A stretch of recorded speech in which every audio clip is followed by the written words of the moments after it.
პროტესტი ვერ გადატეხა ვერაფრით ამ ხელისუფლებამ თუ რეჟიმმა, უკვე რეჟიმს დაავარქმევდი და ამიტომაც მისი პოლიტიკა დღეს მხოლოდ რეპრესიებზე გადის.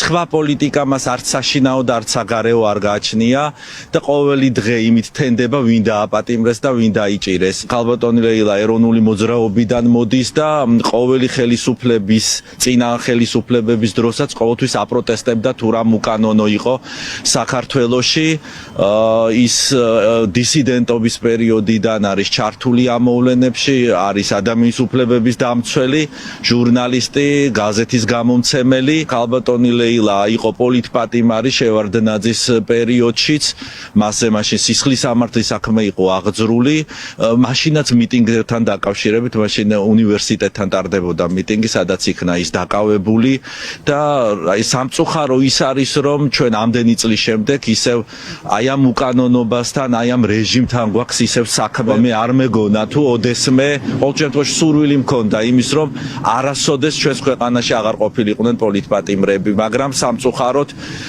გრძელდება ეს ყველაფერი, მაგრამ უნდა დასრულდეს. აუცილებლად მე ვთხოვ ყველა კეთილინების ადამიანს საქართველოში, საქართველოს ფარგლებს მიღმა, რომ ვისაც კი შესწევს ამის ძალა და უნარი, შეაჩერონ ეს რეპრესიები.